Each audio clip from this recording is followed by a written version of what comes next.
Find out more, visit www.local374.org or call 219-845-1000. Bertner Electric Incorporated provides professional commercial electrical contractor services to Indianapolis and surrounding communities. Locally owned and operated for over 30 years, our knowledge and experience make us the perfect choice for all your commercial electrical contractor needs. Contact us today. Thanks to you.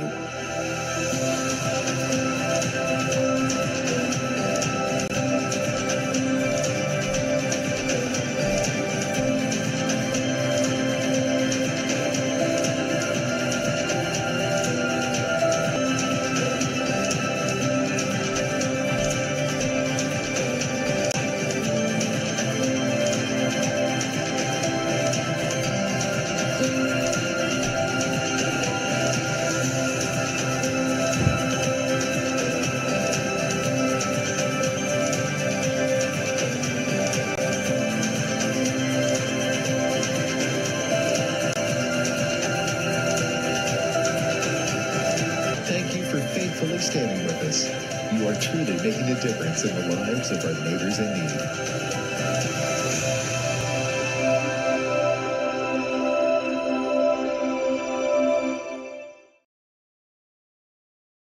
Can't make it to the game?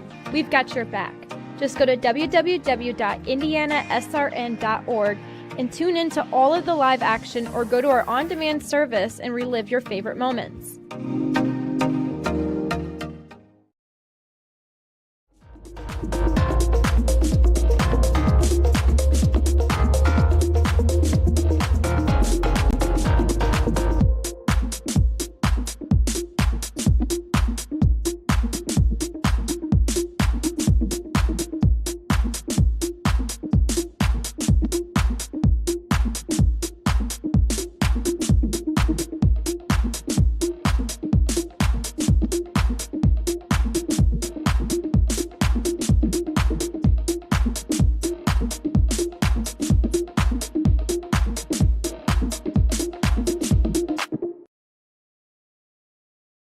Sports fans, welcome back to Game Time, to pure spirit, to pure sport. Welcome back to high school sports. Fans, I'm IHSA Commissioner Paul Knighty, and I just want to say, welcome back. This is Game Time. This is Indiana high school sports. This is your IHSAA. Hey, Indiana, let's clear the air about vaping. Glue, rat poison, paint. We all know these products contain poisons like formaldehyde, arsenic, and lead. And these are just a few of the chemicals you'll find in e-cigarette vapor. Let's clear the air, Indiana. Don't puff this stuff. Visit don'tpuffthisstuff.com to join the fight and spread the word.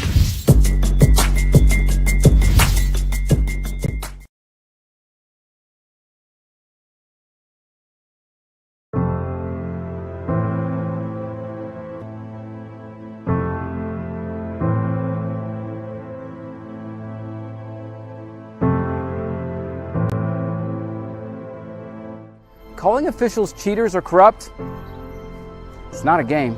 Insulting referees, it's not a game. Threatening officials, it's not a game. Berating young umpires, learning the ropes, it's not a game. Violent language in the stands, it's not a game.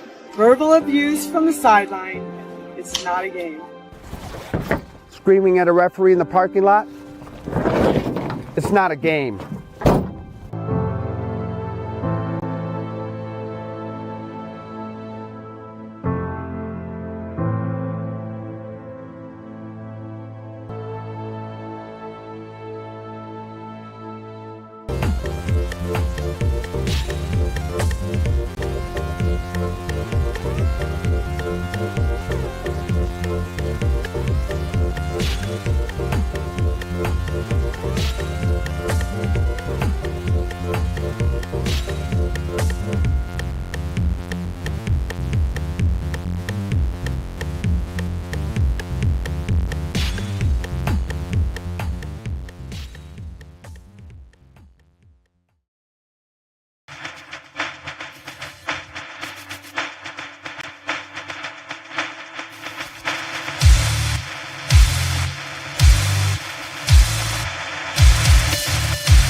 welcome to Holbrook Arena in Terre Haute, Indiana for the second game of the Midwest Classic here on RHIT.TV. I'm Galen Clavio along with Mike Petrie, and it's a pleasure to be joining you all once again as we get set for another edition of basketball here on RHIT.TV. We'd like to thank our sponsors for today's contest. This broadcast brought to you by Morales Group, building better futures, one story at a time. By Aspen Creek Grill, why go anywhere else for delicious food? By Burtner Electric, providing quality electrical services in central Indiana. By Boilermaker 374, second to none in quality and performance. By Clean Slate, inspired innovation that moves businesses forward. And by Piper Logistics, from warehousing to transportation and everything in between. Well, Mike, we wrap up that first game and we see Illinois Wesleyan knocking off the host Rose-Hulman in that contest pretty comfortably. We now move to the second contest of the day, and a contest between two teams that have had a little bit of a rough start to the season. Both teams had really good last seasons, both of them. The DePauw Tigers and the Washington University Bears. Yeah, and I think what you're seeing with these two teams, they're trying to out-young each other. Both teams with an awful lot of inexperience, not a lot of upperclassmen playing. Washington University, they've got one senior, two juniors in their rotation. None are among their top 5 scorers. DePauw, it's hard to tell exactly who's their leading contributor because they've got just a gigantic roster. 19 players on their listed on their roster. 12 players already with double-digit minutes. So that tells me they are trying to figure out exactly who they want in the game and what combinations are going to work together. These two teams last year played in this tournament. It's been a nice kind of collective between these two teams, Rose-Hulman and Illinois Wesleyan. And last year, Illinois Wesleyan won the tournament, and ultimately both of these teams trying to knock them off now, as the winner will face them in the second game tomorrow. The loser will face Rose-Hulman in the first game tomorrow. When you look at these two teams, some of the names that stand out for you, first of all, on the Washington side of things, different leading scorers pretty much every game. Lexi Harris with a double-double to start the season in the loss to Johns Hopkins. Nayla Macbeth with 16 points in their second game, and then Alyssa Hughes with 16 points in their first win of the season, which came about 10 days ago as they took on Greenville at home.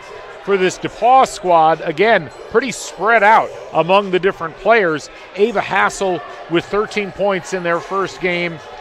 They get 14 points out of Myra McGinley in their win versus Calvin College, and then Riley Mont leads the team in scoring in their loss versus Milliken. So hard to say exactly what to expect out of these teams today in terms of who they're going to lean on, where the scoring is going to come from. It'll be interesting, though, because obviously both of these teams with a pedigree of success, and we would expect them both to play at that level against each other in this contest. Absolutely. Washington University, you mentioned not sure who they're going to be counting on. No players averaging double figures in terms of points, but they've got 9 players averaging at least 3 points per game. So, again, you're going to see a pretty fast pace. We saw a fast pace in the first game. I think we'll see a similar breakneck pace here. And then also you're going to see a lot of turnover of roster.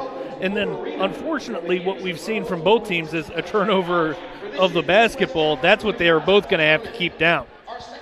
Yeah, the first game of the day was a turnover fest. 49 combined turnovers in that game, which that's a lot. I don't care what level of basketball you're playing at, high school, college, pro.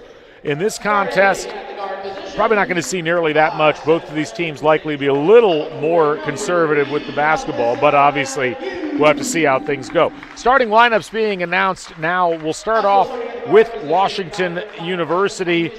At one of the guard positions, it'll be number 3, Alyssa Hughes, 5'7" guard, a freshman out of St. Charles North High School in St. Charles, Illinois. At another guard position, it'll be number 12, Catherine Goodwin, 5'5" freshman out of Mission Hills, Kansas.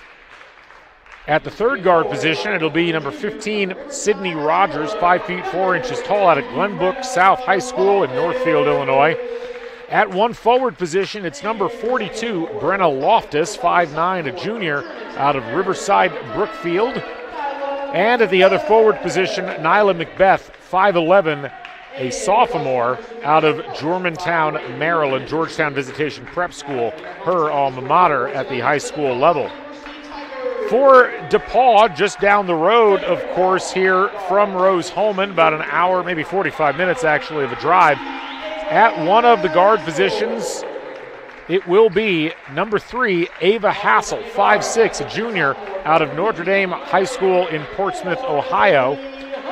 Number 4, Lily Huntsinger, starting at the second guard position, 5'10", a sophomore out of Wheaton-Warrenville High School in Wheaton, Illinois. Number 5, Riley Mont, a sophomore, and starting at the third guard position out of Aurora, Illinois. At one of the forward positions, it will be number 22, Diana Berger, 6 feet tall, a sophomore from North Harrison High School, Georgetown, Indiana. And the final starter, it'll be number 35, Lydia Stolkin, 6'1", a senior, out of Fishers.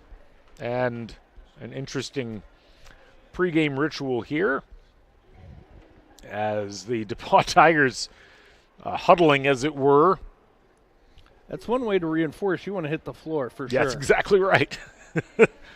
These teams last year, both, as we mentioned, had pretty good seasons. DePauw 19-8 overall, 13-1 in conference play, and Washington University 17-9 overall, 10-4 in their conference. Last year, these teams missed each other in this tournament, didn't play at all. The head coaches, both out of Iowa in various stages of their careers. We'll talk about that a little bit later on, but we're ready for the tip, as it'll be Stulkin jumping for DePauw and Macbeth jumping for Washington, and the Bears will start things off with possession.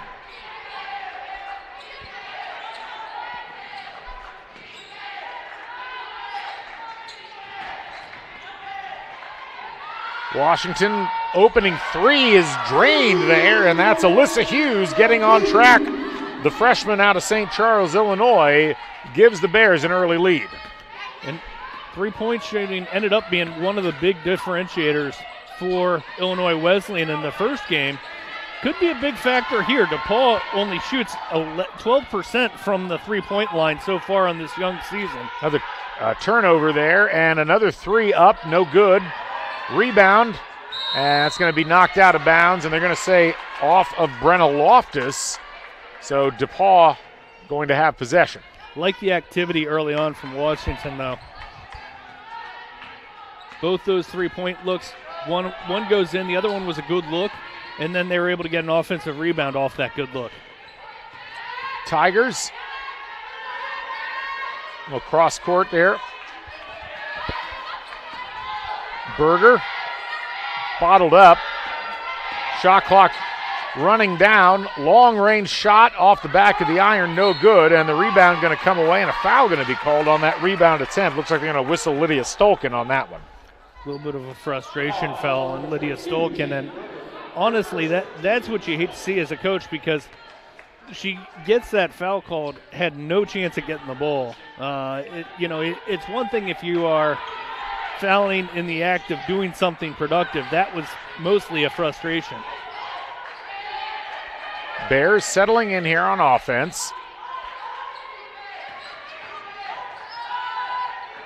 Now working against the defense, baseline, and a nice job on the attempted tie-up there by Lily Huntsinger, but she was standing out of bounds as she made contact with the ball, so it will be out of bounds underneath the basket. And an early substitution coming in here is Ainsley Boris going to enter the game, and she replaces Diana Berger. Triggering this inbounds is Goodwin, looking for a place to go with it. Now kicked off. Layup up and no good, as Macbeth can't get that one to fall. And now down the floor, missed layup there. No foul called there, and now the Bears back on the offensive. High arcing layup, that's no good. Saved from going out of bounds right to Nayla Macbeth, and she gets her first 2 of the game. It's 5-0 Bears. Offensive rebounds proving to be a big factor on this offense for the Bears so far. 2 offensive rebounds have led to 2 points. Tigers drive attempt, now passed across. Open shot here from Hassel, and can't get it to bounce home. Pursuit for the rebound and an offensive board by DePauw. Those threes will start to fall. That's what you need to do. You need to keep shooting even though it doesn't go down. Hassel does indeed keep shooting. No dice on that, and a jump ball going to be called, and it'll remain with DePauw. Good aggressiveness, getting extra opportunities for this DePauw Tigers team. It's all going to be about the extra possessions that are created, both through offensive rebounds and not turning the ball over. Both teams have kind of hurt themselves in that area so far this season. So Sabrina Del Bello in the game here now for Washington University, and there's a first points of the game for DePauw, and it's 5-2. A good, strong move to the basket. She flashed in front, got a good look from the inbound pass, and just goes up, no hesitation. Spin move in the lane, nice shot off glass by Macbeth. She's got 4. Really like that. She wasn't bothered at all by the taller defender and just put it up high enough off the glass and with enough touch. Early 5-point lead. Shot attempt up and good. Nice job there by Ava Hassel. Check it, that was, I believe, Riley Mont on that shot.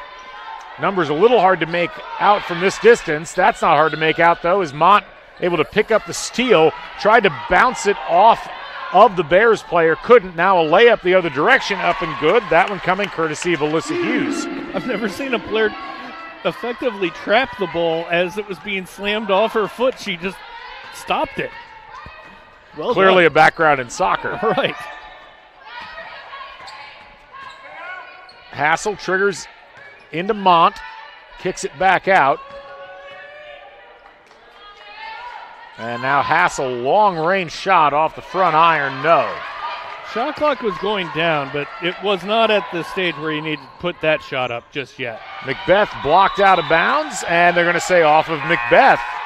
So DePauw will get possession. Another substitution for the Bears as Lexi Harris, 6'3" center, enters the game. You can see here the layup attempt blocked, and Macbeth ends up touching it as it's going out of bounds. So good call. Lexi Harris will be interested to see. She's averaging 9.3 points and 7.7 rebounds a game coming in off the bench and has been very effective. Tigers facing a 5-point deficit early. Here's a drive attempt by another new face in the game. That's CC Condra, and a foul going to be called. And I believe they got Macbeth. So Macbeth going to sit down early.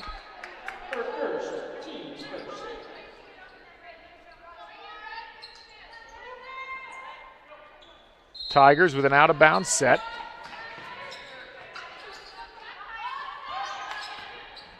Condra. Loftus drives, kicks it out. Three-pointer from Mont. That's short. Air ball, and it bounces out of bounds. She knew it immediately. She immediately took off towards the basket like, I got to go pick that one up. She needed to tell her teammate because Ainsley Boris was cutting in at the basket but just didn't see it in time. Washington looking to build on their early lead. There's Del Bello. Sydney Rogers, a new face in the game. Now a shot off glass, up and good. That from Jordan Rich, the 5'10 sophomore. So Tigers in an early hole. I've liked the ball movement from DePauw. It's just not leading to baskets. They've gotten decent looks on some of them, and sometimes it's just not the ball not going in, but sometimes they're also not leading to great great opportunities. Timeout here on the floor. We'll go ahead and take one ourselves here on RHIT.TV. Every person has a story waiting to be told. Mr. Jack comes in every Monday. Yeah, that's right. One day I noticed his hat said he was a Korean War veteran. I asked him if he'd ever been to the Korean War Memorial. No, I never had a chance to go. That was the day I knew we had to do whatever it took to get him there. Manny made it happen. I got to go to Washington, D.C. to all the memorials. The World War II Memorial, Naval Memorial, Korean War Memorial. Took all kind of pictures and everything, and it was a good trip, too. I'm glad that I could be a part of Mr. Jack's story.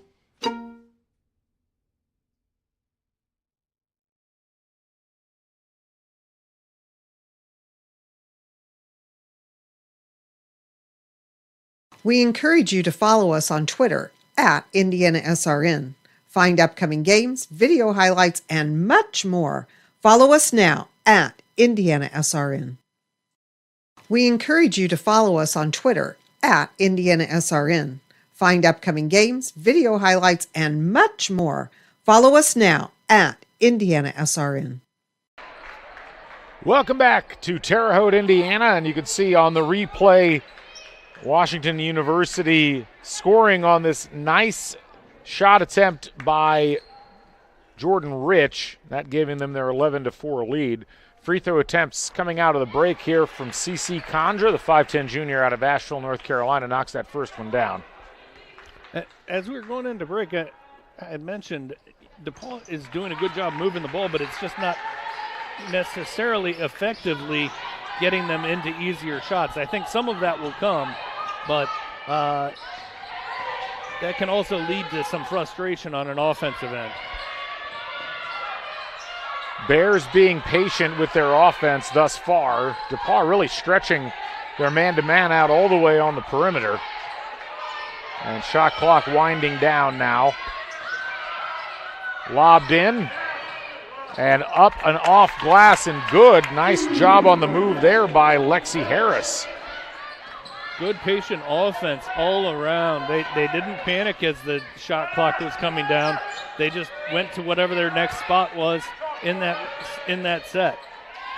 Three-pointer off the feed, no good. DePauw really cold so far from the field, but a near steal.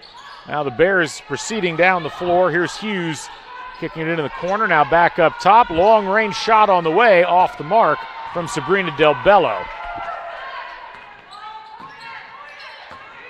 Here's the drive and off of the knee of number 20, Tori Allen. There'll be another turnover here for DePauw.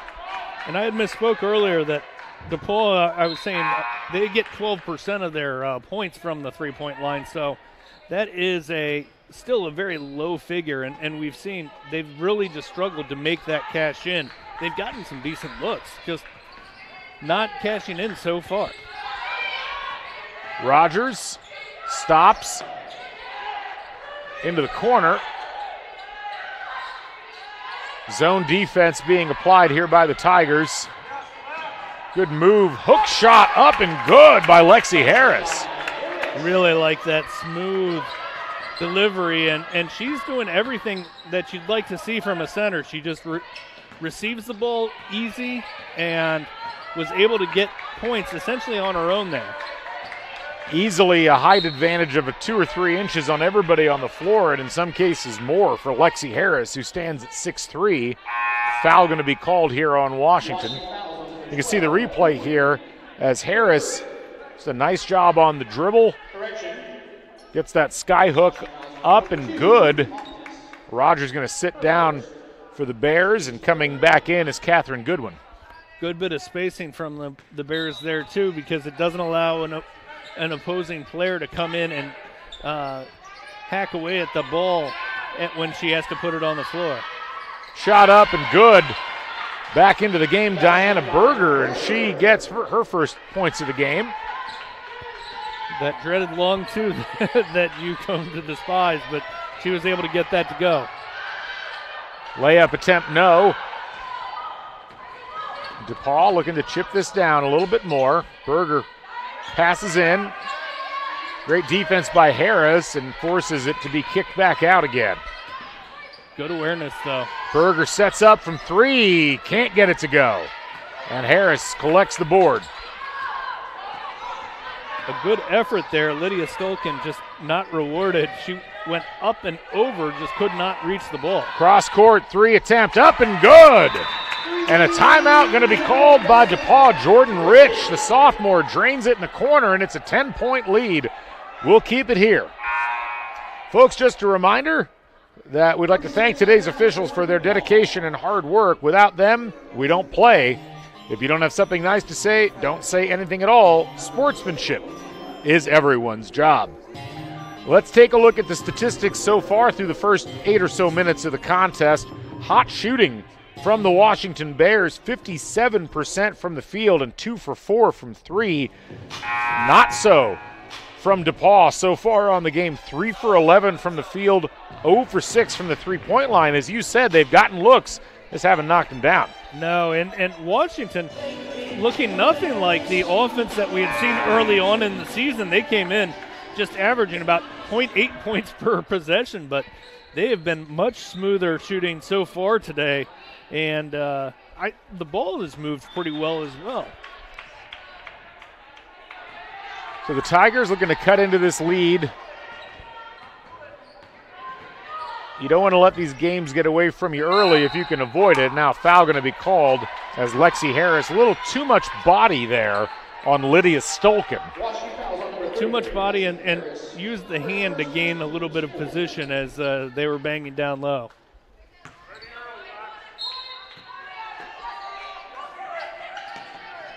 Hassel triggers it in. Mont in good position, but didn't turn around. Had to dribble it back out again. She caught the ball in good position, but didn't really know what her next move was. Hunsinger off to Hassel. 4 seconds on the shot clock. Hassel drives in, jump stop, can't get the shot up, and they're going to wave that off. No basket as a shot clock violation is committed according to the officials. That was tough. Let's see. And they go by the letter of the law in yeah, D3 basketball, apparently. Mike. We saw some of that in the first game. Lexi Harris going to sit down, and it'll be Catherine Goodwin coming up now for the Bears. Has that kick out wide open in the corner. Another 3. Can't get that to fall. And the Tigers coming back the other direction.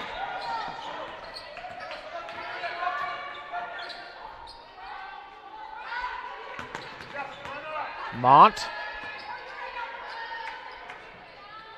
Hunsinger. Berger tries to drive, and she'll pick up the foul. And that's what DePauw is going to have to do to get back into this. They've got to drive, collect fouls, and get themselves to the free throw line.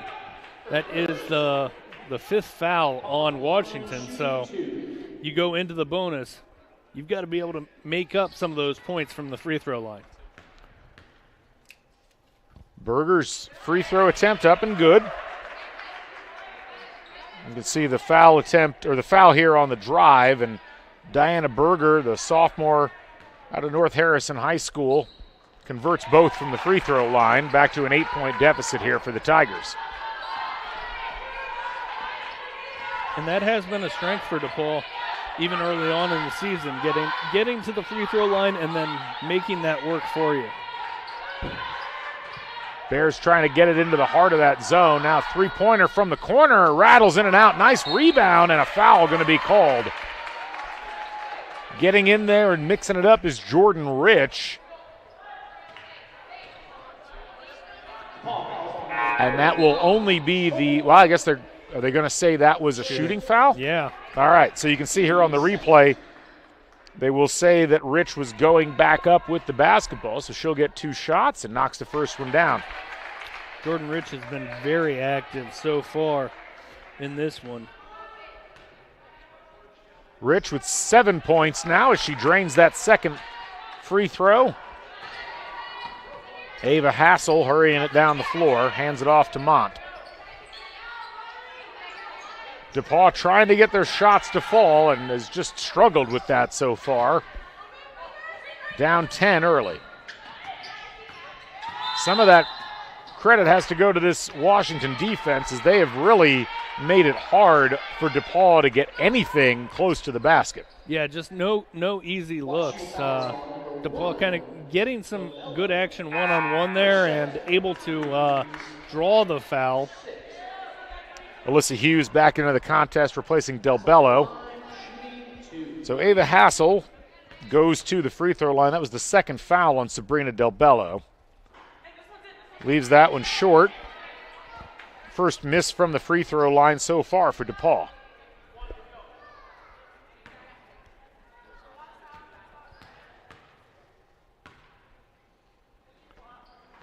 Second one rattles home. Catherine Goodwin, the freshman out of Mission Hills, Kansas, weaves through the defense. Kick out, three, buried it. Alyssa Hughes tees it up from outside, and it's a 12-point lead now for the Bears. Third three-pointer, and of those 12 points, about 9 of it can be explained in the three-point differential. 12 seconds left on the game clock. Shot clock is off. Nice, easy dish and layup for Riley Mont. 3 seconds left. Three-pointer to close out the half. Rattles out, no. And that'll end the first quarter of play. Well, DePauw probably fortunate that it wasn't worse given the shooting disparities there, but they go in trailing 23-13. We'll take a break and come right back with more here from Terre Haute, Indiana. This is RHIT.TV. Vice President of IndianaSRN.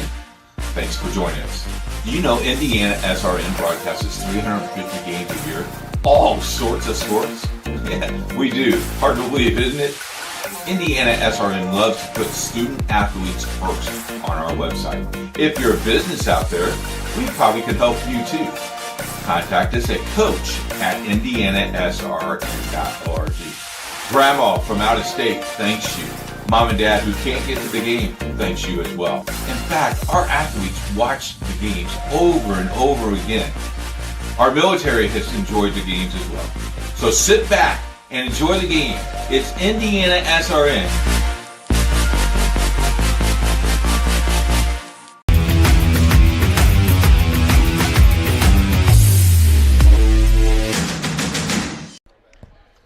Back here at Holbert Arena in Terre Haute, Indiana, on the campus of the Rose-Hulman Institute of Technology. It's the Midwest Classic Game 2 for today. I'm Galen Clavio along with Mike Petrie. 23-13, Washington University leading DePauw. Thoughts so far, Mike?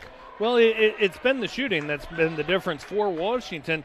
Both teams, I would say, creating an equal number of good looks. It's just that Washington's done a better job of getting theirs to go down. With both teams, we had talked about the depth that they both exhibited, and Washington plays 10 players in that first quarter. DePauw plays 11. Honestly, if I'm DePauw, if I'm playing that many players, I'm somewhat surprised they are not lengthening their defense out, force the opponents to go through a little bit of a press, and just defend for 90 feet. Goodwin. Bears getting back into their offense. Long-range shot coming here. Up and good by Alyssa Hughes. Knocks down another three. And it's back to a 13-point lead now for Washington University.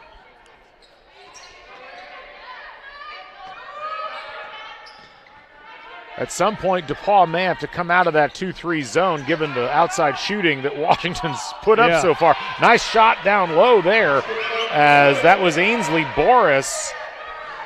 26-15 now the score. But even the shots that they get, even when it goes in, there is nothing easy coming for this DePauw Tigers team offensively. Now 5 of 14 from the field.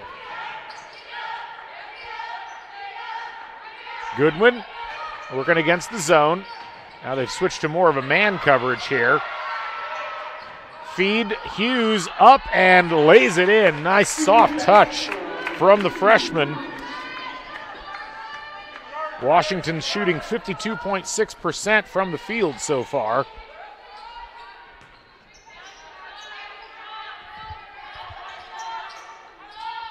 Tigers struggling mightily to get the ball into Boris.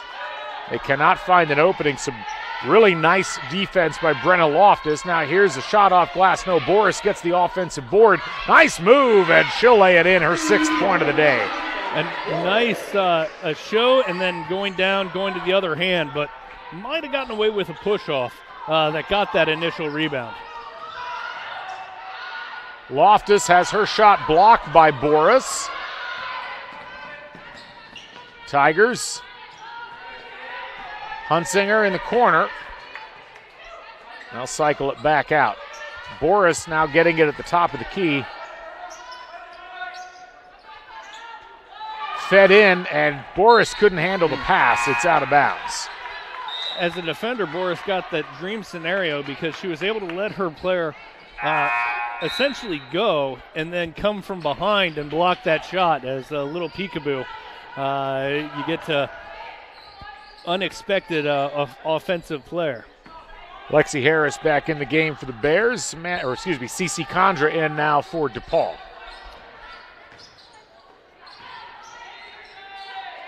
Pretty rapid pace so far to this one.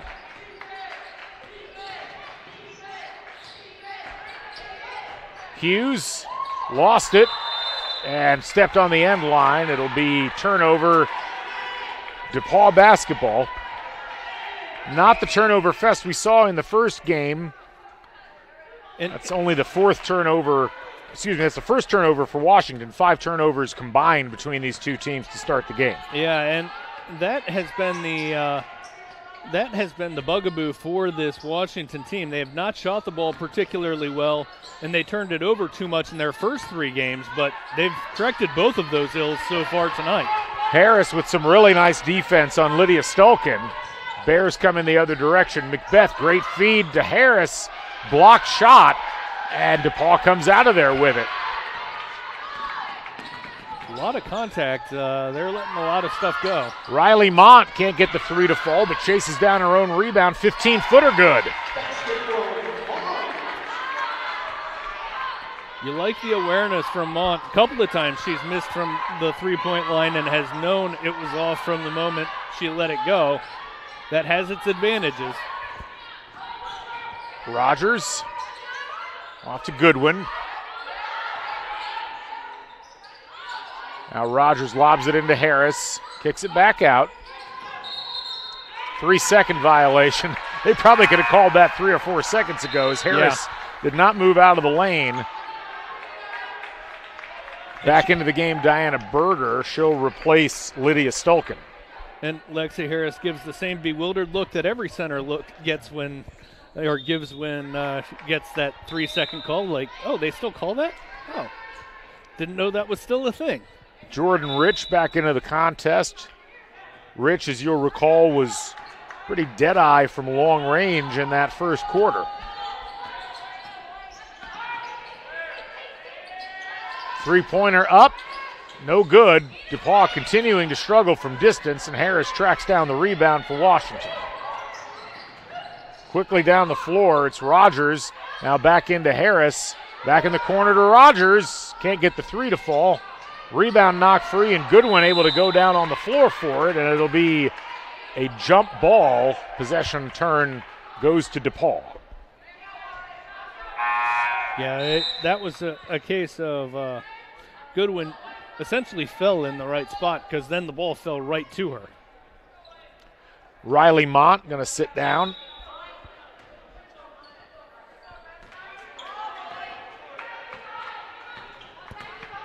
Tori Allen. Corner now, baseline drive, and a block by Lexi Harris, using that height to her advantage. Picked up, though, by Berger. Couldn't get the shot to go, and Washington comes out of there with it. Here's Rogers. Into Harris. Good position. Layup. Good. Easy. 30-19. Washington leads. Yeah, she's going to get 10 points a game. Essentially, as long as she can position herself, she's going to get 3 or 4 baskets that she's just too tall. If she gets in the right position, there's nothing a defender can do. Berger fouled on that drive by Jordan Rich. This will be an out-of-bounds play. You can see there Lexi Harris is getting position, and as you said, Mike, she's pretty efficient and pretty easy moving down there on the baseline. Nice inbounds play, and the layup is up and good. Alina Prusko picks up her first 2 points of the game, and DePauw back in the 2-3 zone. And a foul going to be called. A little aggressive there trying to go after the ball was Tori Allen. Very young roster, as you mentioned earlier, for DePauw. Only one senior on the whole roster, and that's Lydia Stolkin. But a lot of substitutions. Both of these teams really like to run people in and out. It's very rare you see a team that subs as much as DePauw does playing a zone defense. Usually it's one or the other. You're using a zone to conserve energy. Well, that zone led to a travel as some action there on the perimeter, and Washington not able to maneuver around it. So another turnover for the Bears. And about halfway through this second quarter of play, it's a 9-point lead for Washington. Berger.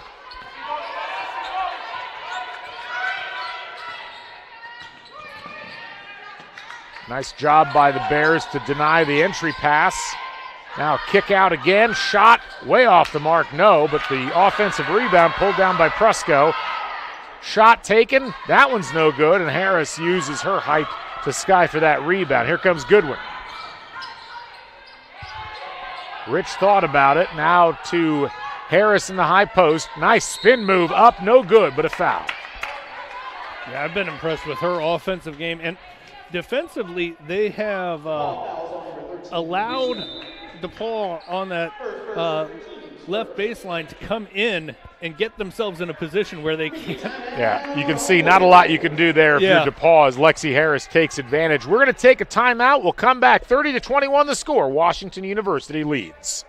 An active athlete looking for enhanced performance, comfort, and recovery? Then Skins is the perfect choice for you. Our revolutionary sports compression product provides better oxygen flow in your muscles, helps reduce fatigue and pain from intense physical activity, allowing athletes to push their boundaries and perform better. Skins helps keep everything, including you, on track. So don't wait any longer. Get your Skins now and experience unbeatable performance. Take your game to the next level with Skins. We're live here from the Midwest Classic on the campus of Rose-Hulman Institute of Technology here on RHIT.TV. I'm Galen Clavier along with Mike Petrie. Nice to have you folks joining us. Folks, just a reminder, if you're looking for great food for breakfast or lunch, check out Tam's Sweet and Savory Cafe. They also specialize in baked goods. They have daily specials and are open Wednesday through Sunday from 8 a.m. to 2 p.m. Tam's Sweet and Savory Cafe, located at 6427 Oaklandon Road in Indianapolis. 9-point deficit for DePauw. And we will see free throws coming for Lexi Harris when we come back here. And Mike, DePauw deserves some credit. They settled down after some early struggles, but they haven't really been able to chip into this deficit in any meaningful way so far in the second quarter. No, they've been able to, it stabilized the deficit at around 10 points, but they haven't really dug into it. And again, they're not making making life easy for themselves offensively. They just need some of the three-pointers to go down. And it's pretty basic basketball analysis. You need some shots to fall, but if you don't hit three-pointers, everything else gets tougher. Harris went 1 for 2 from the free throw line. Berger ran into a brick wall there, put the shot up, couldn't quite get it to go, and Harris ends up in a jump ball situation as some aggressive play there from Lily Huntsinger yields the jump, but it will remain Washington University basketball. Good aggressiveness from Huntsinger. It's a half a turnover, but you don't get rewarded with the ball right away. Overall, though, I like what Washington does defensively because it's like they entreat opponents to drive into an open area that suddenly closes up, and they are surrounded by players 6'3" and taller and nowhere to go. A little confusion at the scorer's table there, but I believe it's been taken care of, so we're back underway as Catherine Goodwin will bring this one down. Goodwin drives. Kicks it back out. Lobbed into Harris, who's now getting triple teamed. Falls down. And jump ball, and there's the other half of your turnover, Mike. Yeah, and but even in that, a decent job by Lexi Harris. As she had the ball stripped from her, she stays with it even as she's going to the ground. She earns essentially half a turnover back. Because that could have easily been a straight steal for DePauw. Ava Hassel, junior guard, drives in on Goodwin. Kicks it back out to Riley Mont, who's back in the game. Mont being harassed at the three-point line. Berger. Incredibly active hands here from the Bears, and it leads to a missed shot, but Mont digs it out and kicks it back out to Hassel for the three. Can't get it to go. Absolutely cold is DePauw from outside in this one, and it's still a 10-point lead. Here's Goodwin, and a foul going to be called on Ava Hassel. Yeah, again, they've gotten, I would say about half of their three-pointers have been good looks, and just none have gone in. And what they really, as much as anything, they just need to identify one player who they feel confident, get them a three-point shot, and then, again, once you see one fall, a lot of times it gets to be contagious.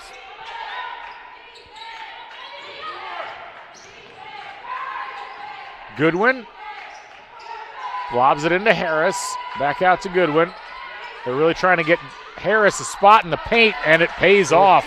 Lexi Harris with the turnaround J, back to a 12-point lead for the Bears. Just very smooth. She did a great job there not bringing the ball down, allowing the opponent to swipe at it. She kept the ball up high, and essentially from there. Harris gets her 7th rebound. There's a drive, kick out. Goodwin fakes the shot. Now out to Hughes, and Hughes can't get that three to go. Hassel. Hand off. No, keeps it herself. Looked like she was going to hand that up to Riley Mont. Now Mont has the basketball. Gets a little bit of space. Hassel fakes, goes baseline, kicks it across. Here's the shot from Berger. Can't get the three to go. It was on line, just a little long. 0 for 10 from long range now are the Tigers. 2 minutes to go, and a travel going to be called here on Alyssa Hughes. That's one of those unforced errors that drive coaches crazy. It's one thing if in the heat of the action you make it too aggressive of a move or you allow something to happen. That's one just kind of picked up her feet.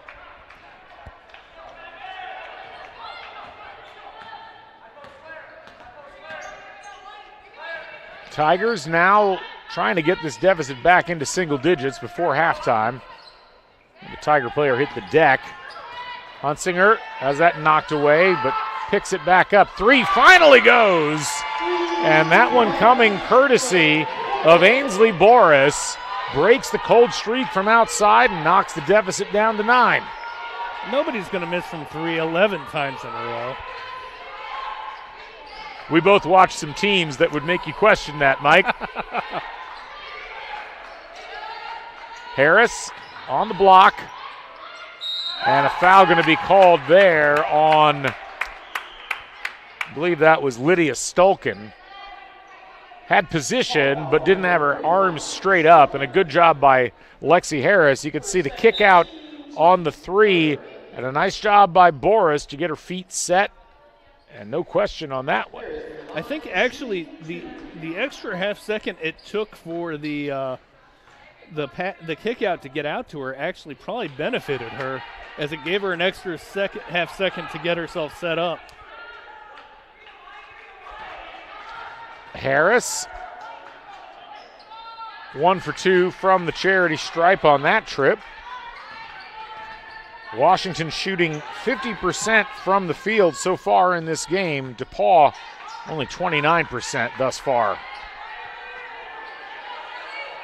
We're at the 1 minute mark of the first half. 10-point lead for the Bears. Here's a drive by Hunsinger and gets it to rattle home.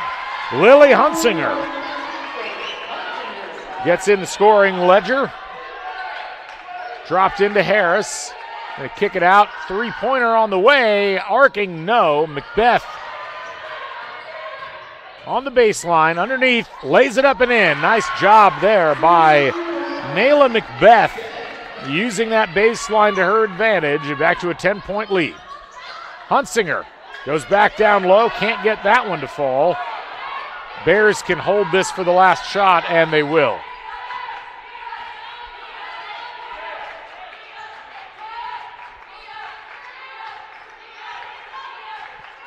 Put into close a very good first half offensively from this Washington team. Sydney Rogers to her left, now coming back the other direction, kicks it into Harris, and a foul going to be called. And I believe that's going to send Harris to the line, as that was the fifth foul. So in the bonus, not a smart decision to foul there, as you had only 2 seconds left. Free throw up and good for Harris.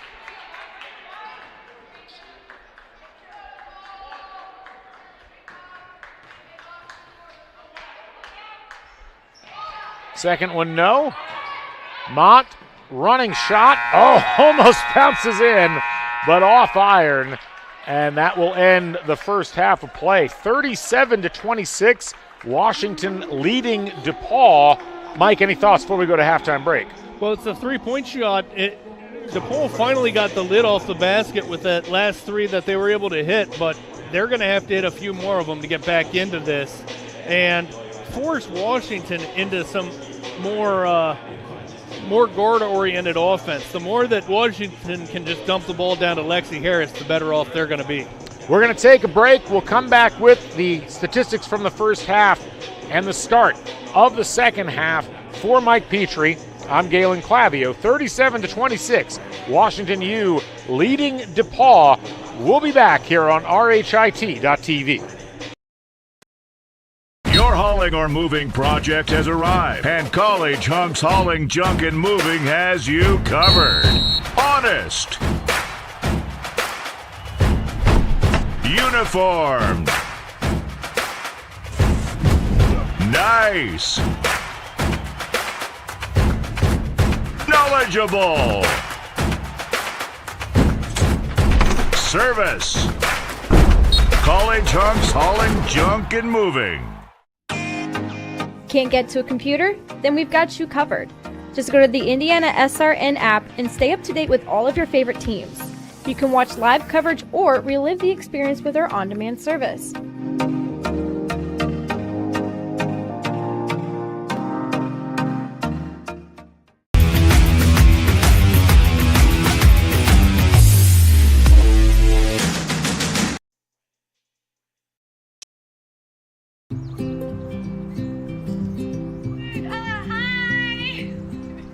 You're good at making big announcements.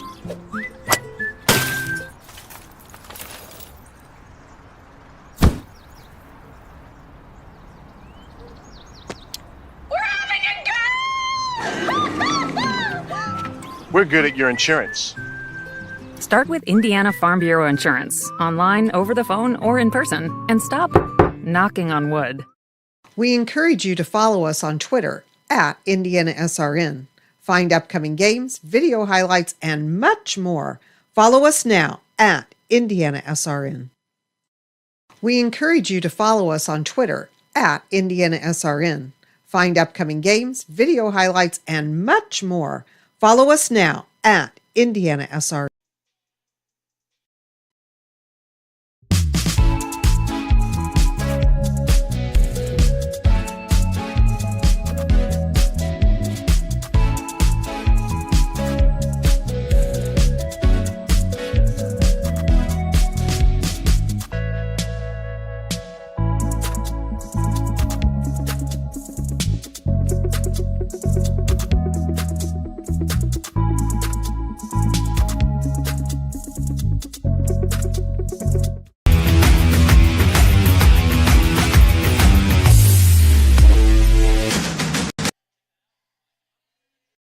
A good engineer, a good mathematician, a good scientist can identify problems.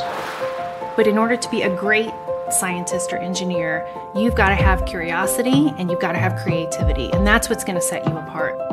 You can't teach curiosity. You just need to encourage your students to be curious. Curious in anything that they do.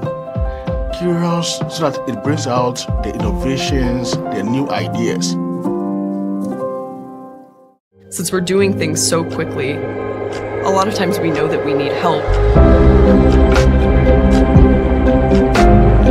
So our professors all know us by name. Basically, everybody knows everybody here. That one-on-one personal connection you're getting with the faculty, you don't get that a lot of places. We are not just saying, here, go do this hard project.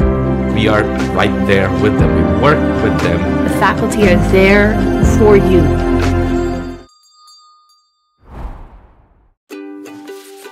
Anxious over algebra?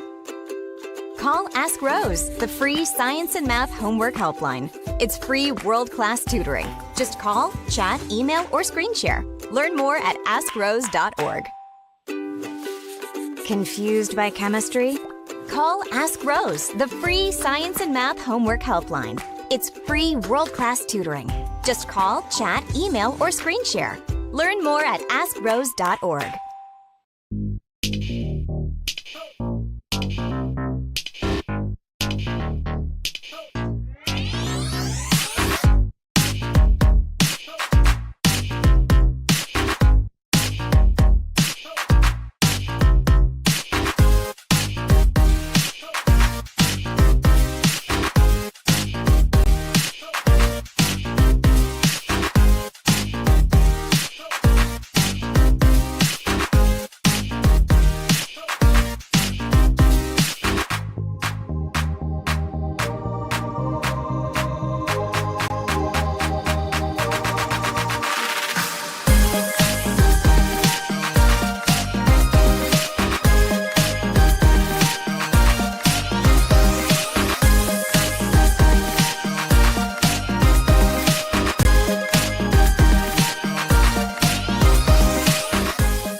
From warehousing to transportation and everything in between, Piper Logistics does it all. Centrally located, Piper Logistics has 2 warehouses in Indianapolis and a warehouse in Cincinnati, Ohio. Piper Logistics houses over 1 million square feet. Along with our transportation department, we can provide service to half the United States markets.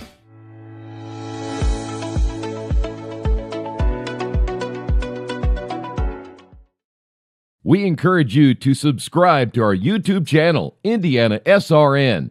Hit the bell to get notifications for upcoming games and more. Watch as many games as you want, as many times as you want.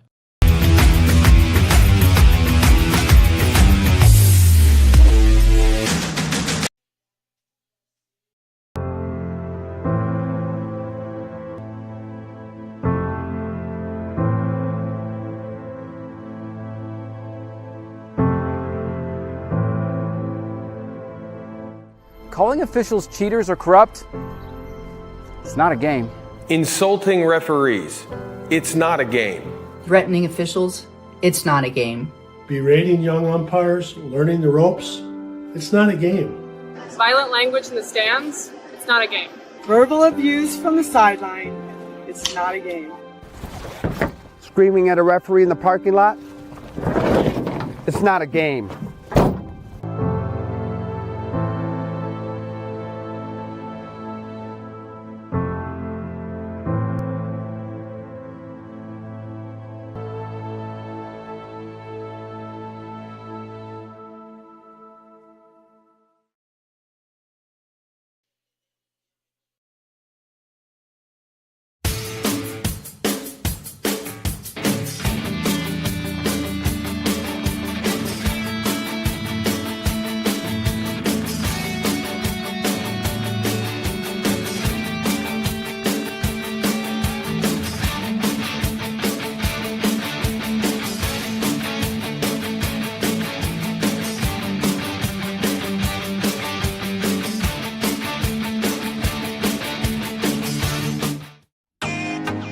Can't get to a computer? Then we've got you covered.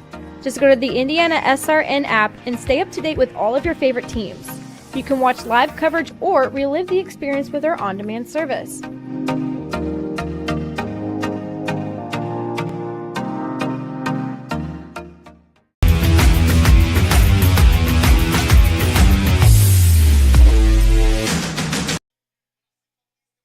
An active athlete looking for enhanced performance, comfort, and recovery? Then Skins is the perfect choice for you. Our revolutionary sports compression product provides better oxygen flow in your muscles, helps reduce fatigue and pain from intense physical activity, allowing athletes to push their boundaries and perform better. Skins helps keep everything, including you, on track. So don't wait any longer. Get your Skins now and experience unbeatable performance. Take your game to the next level with Skins. At Morales Group Staffing, we are all about building better futures. And during these times, we are working hard to put people to work. We are now hiring for hundreds of jobs with pay up to $17 an hour. Visit our website at moralesgroup.net or text JOBS, JOBS, to 317-472-7600 to apply now and get hired today.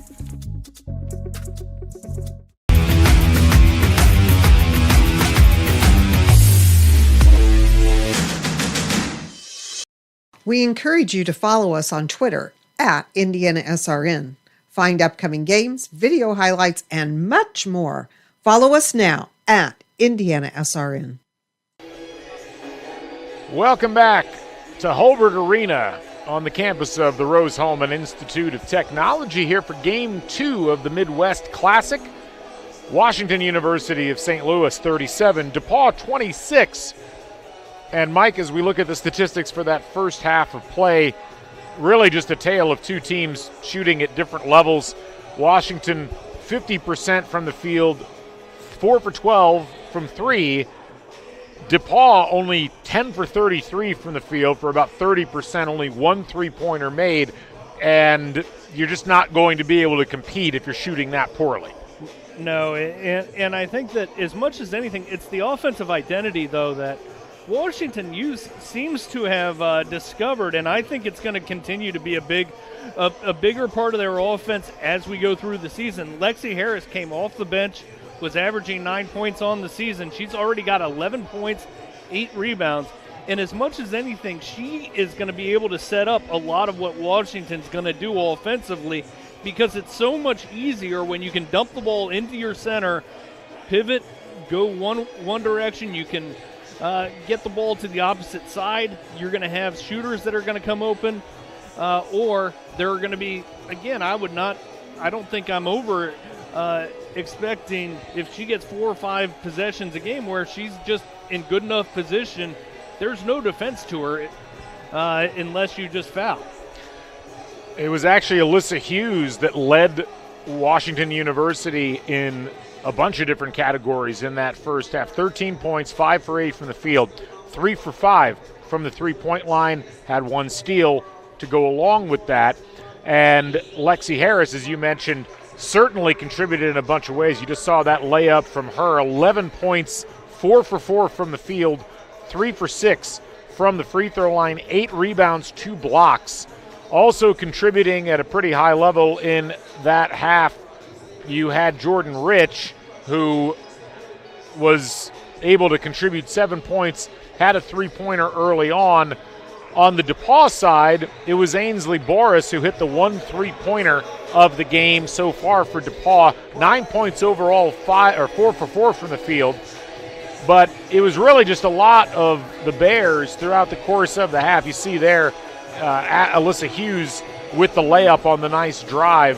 Overall, looking at these two teams, most things are fairly even except for points in the paint. 10-point advantage for the Bears in the first half on that one. And assists, 10 assists for the Bears, only 3 for DePauw. Yeah, that's the point I was about to make. You stole it from me. I appreciate that. That's what I'm here for. No, the 10 assists on overall, that's on 14 field goals made.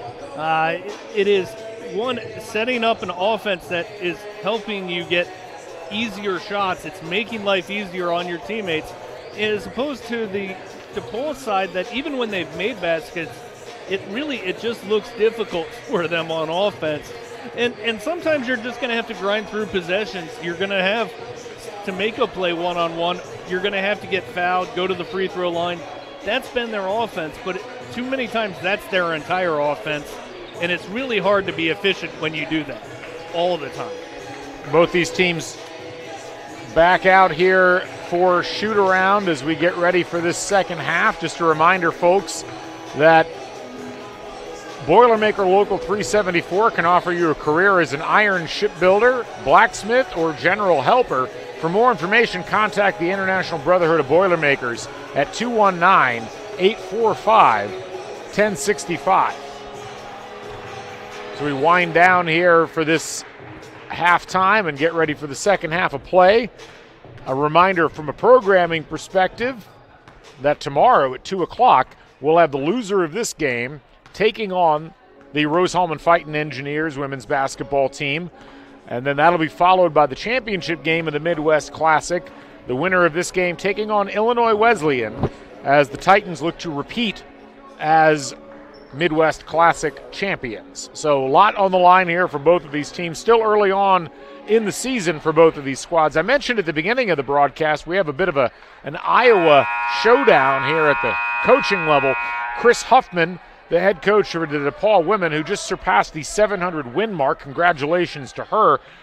She played at the University of Northern Iowa in the late 1980s, still holds the UNI all-time record in three-point percentage, facing off against Randy Henderson, the Washington University coach who played at Iowa about a decade later. So I've worked in Iowa. I broadcast in Iowa. They take women's basketball incredibly seriously in Iowa. So great to see both of these women continuing to teach the game at a high level. First shot of the half missed by the Bears, and DePauw, probably for their own health, needs to cut into this deficit earlier rather than later.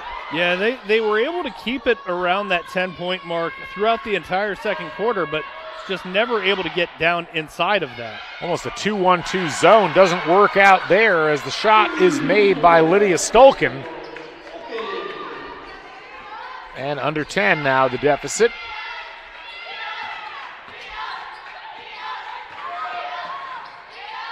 Goodwin moving against Mott, now kicks it out.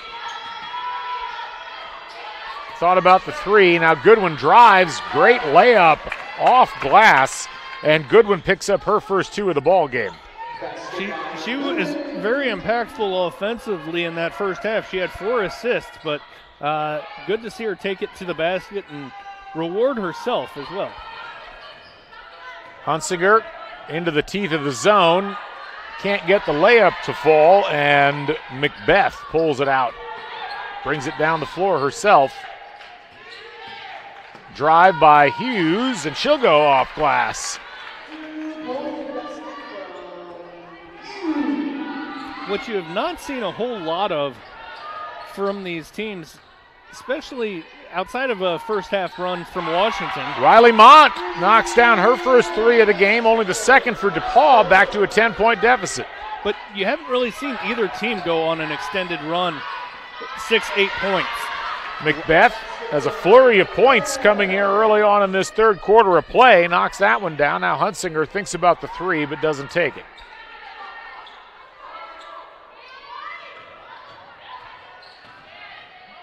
Mott, turnaround Jay, good. We wanted shooting, Mike. We got shooting. Absolutely, and still a little bit of one-on-one, but as long as it's going in, you'll take it offensively. It's just a matter of you want DePauw, if you're DePauw, you want to be able to start creating some more for your teammates. Macbeth can't get that one to fall. Loose ball. Rolls out to midcourt and picked up.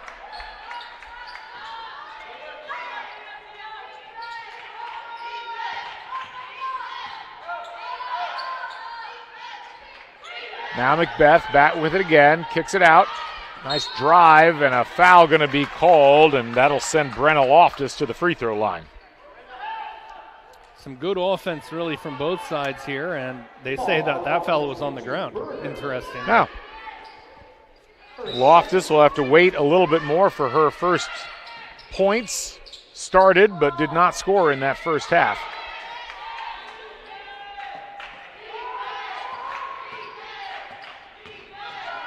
Kick out. Loftus, shot no. And coming together of head and elbow, but no call either way. Berger draws the foul, and that's going to go on Goodwin. We saw earlier in that first game, Grace Rowland got a technical foul for head meeting elbow. That time it was clearly unintentional, but there was some, if there's an unintentional, intentional, or intentional, unintentional contact. Berger gets that to rattle home.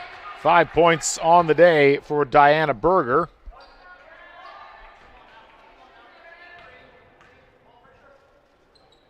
And gets the second one, nothing but net. 8-point deficit as DePauw starting to chip away a little bit here.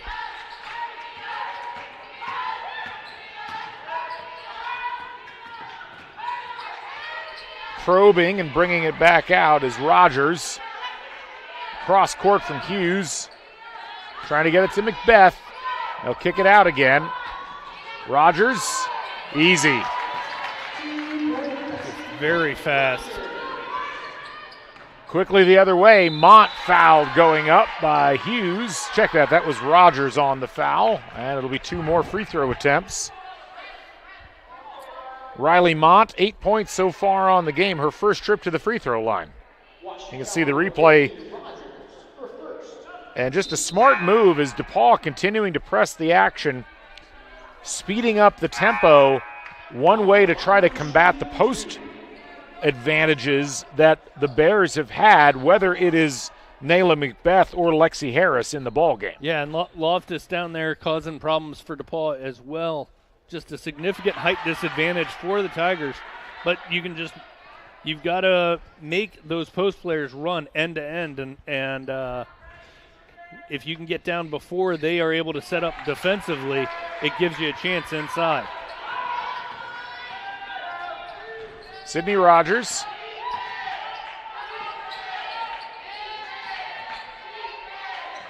There's Hughes.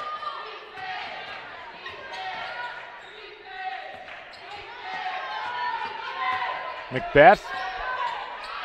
Loftus lost it. Macbeth picked it up, can't get the shot to fall, and Mott the other direction. Number of bodies unpiling down low. Mott aggressive, can't get it. Here's Berger, and she's fouled. And we'll be back to the free throw line for 2 more. Officials have been active here early in the second half after letting a lot of contact go in that first half. Still only 4 total fouls called in this quarter, but the pace is certainly at a higher level than it has been. Harris coming back into the ball game for the Bears, replacing Macbeth, and Goodwin going to come back in as well, replacing Rogers. Stolken sat down for DePauw in this last exchange as well, and we've got Ainsley Boris, the leading scorer for the Tigers, back in the ball game as Diana Berger, the sophomore out of North Harrison High School, knocks that one down. She's had a good second half. A lot of that is because she's getting some damage done at the free throw line. 4 of 4 so far. Well, nice job, Mike. As Mike jinxes her off of the perfect trip to the line, and Goodwin presses the action. And a jump ball going to be called here, and that will send the ball the other direction to the Tigers. Good job by DePauw closing down, and what I like is they recognize the ball's going to get into the post. They are double teaming, but double teaming out of some unexpected spots. You get in the middle of that 2-3 zone, a lot of times you can try to make it predictable, but if you can close from somewhere unexpected, the post player a lot of times doesn't know exactly where to react. Mont for 3, can't get it to go, but the rebound by Boris, no. Rebound up, also no. Berger couldn't get it to fall. That whistle came at an odd time, as it seemed before Berger got it, but not but after Boris had shot it, but I believe they're going to send Boris to the line. So a little bit of a delayed whistle there, but Boris, as you see on the replay, got that board and was fouled and knocks down the first free throw. That's one of those, if there's a great free throw shooting disparity between the two, you might have the second person just go up and, oh, that was on my shot, right? 2 free throws, good. Boris with her 11th point. It's down to a 5-point deficit now for DePauw.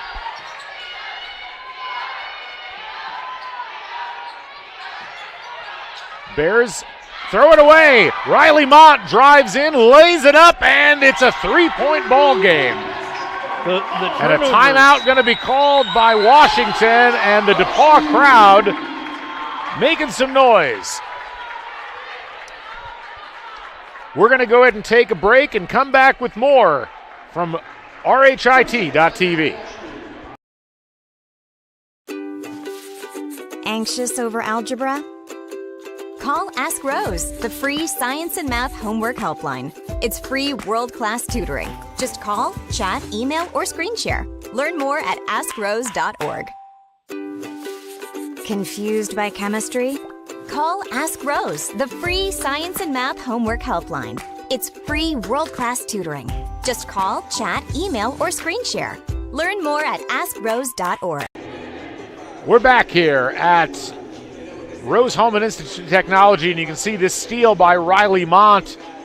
Lays it up and in, and just some good aggressive defense by DePauw to start off this second half of play, Mike. In addition, we've just seen not the same level of offensive efficiency coming out of the Bears so far. No, and the biggest problem the Bears have had coming into today was their propensity to turn the ball over. It looked like they had tamed that mostly in that first half. They did have 6 turnovers, which is probably a little higher than you like, but reasonable. They've had 4 turnovers here in the third quarter, and that's led to a lot of fast break points. Points off turnover right now, DePauw with 9. Catherine Goodwin lobs it into Harris. That's reliable. Lexi Harris has been the secret weapon, or the not-so-secret weapon for the Bears thus far, pushes the lead back out to 5. Yeah, when you've got a post player that's able to receive the ball as really effortlessly as Harris is able to, it just creates a lot of easy opportunities. There's a shot from distance, no, and Boris can't corral the rebound, but on the deck and another tie-up. This will head the direction of the Bears. Ava Hassel just hasn't been able to get the shot to fall so far. Now 1 for 9 from the field on the day. And another timeout will keep it here. Just a reminder, folks, the Morales Group is building better futures one story at a time, with locations in Indianapolis, Zionsville, Anderson, Columbus, and Lafayette. For more information, give them a call at 317-472-7600. Also a reminder that Piper Logistics specializes in everything from warehousing to transportation and everything in between. 3 services, 1 solution, they do it all. For further information, give them a call at 317-396-1023. 4:17 remaining here in this third quarter of play. It's a 5-point lead, Washington leading DePauw. And Mike, as we were talking about a little bit there earlier, when we look at this quarter thus far, DePauw outscoring Washington University 16-10. Shots have been going in favor of Washington. They've actually hit one more shot than DePauw, but DePauw hit a 3. We haven't seen Washington even take one. And most importantly, DePauw 7 for 8 from the free throw line. The Bears haven't made it to the free throw line. Right, and that's been the aggressive offense. DePauw having to make up some of that differential from the field goals over the first half. They were unable to make a big enough discrepancy in terms of free throws attempted. They've been able to do that here. They got hot for a minute early on in the half, but they are 1 for their last 4 from the field. Catherine Goodwin brings it up the court. And a reach-in foul going to be called on Lily Hunsinger. So fouls starting to rack up a little bit in this quarter. Only the second on DePauw. Goodwin almost traveled, but managed to keep her pivot. Harris nicely denied by Boris, and a turnover, almost a foul on Harris as she went after the ball.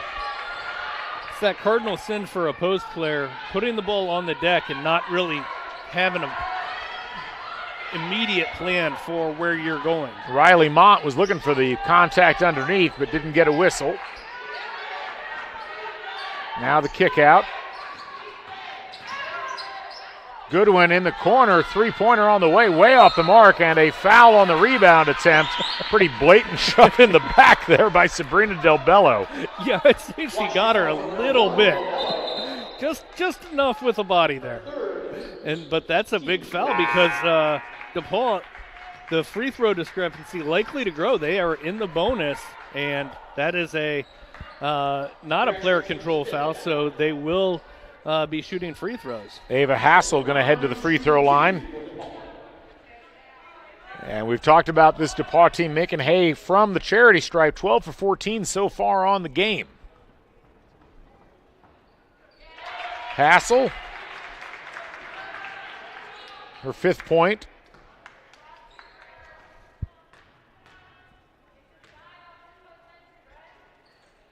Knocks them both down. It's a 3-point ball game. Great job by DePauw in this third quarter. They have done what they need to do to run an efficient offense. Aggressive D there by Hassel, and Goodwin almost loses it. Picks it up. Hassel lobs it forward. Nice job by Goodwin to recover on defense, and a foul going to be called on Riley Mott. I'm not sure I necessarily buy that was a foul on Riley Mount, but that is in soccer, it's essentially they had been building up to that foul call throughout. I thought maybe there should have been a foul on the initial steal, but it all ends up equaling itself out. Feed inside. Harris lays it in.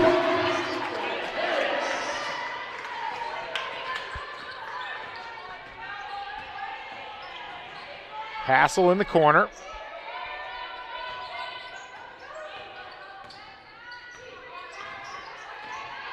Mott with a channel. Shot, no. And rebound attempt, and a foul going to be called on Harris, and a nice job. That was Ainsley Boris. Got position on that rebound attempt.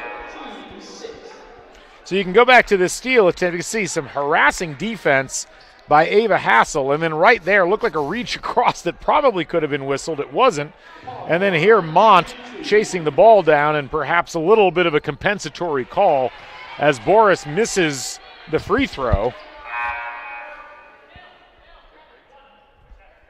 What I will say, and Boris second free throw missed. Doesn't take advantage, but that's where DePauw is going to have to make hay here to complete this comeback if they can. And a foul going to be called there as Boris just fell right on Brenna Loftus, who had her face hit the floor and is definitely worse for wear. I always cringe when I see those types of plays. I lost a couple of teeth on a play like that once, Mike. I think Miss Boris is checking to see if she may have done the same. Looks like she's all right, but she will check out. So Brenna Loftus sits down, then a kind of a rough game for her. No points from the field, only 1 rebound. Does have 2 assists. And as far as we can tell, does have her 2 front teeth still. A little conversation between the officials.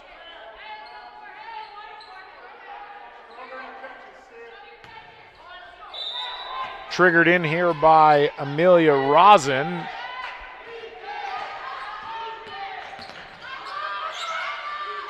Now Macbeth. DePauw playing almost a 1-4, the Bears playing a 1-4 almost as they try to create some space. Rogers Misses that. And DePauw comes away with it. Good defensive possession by the Tigers. Yeah, they were able to close just enough. You see how much Rogers' speed can create some baskets on its own. Ball almost lost on the drive. Cross court. Boris can't nail the three. 5-point lead for the Bears as they press the action.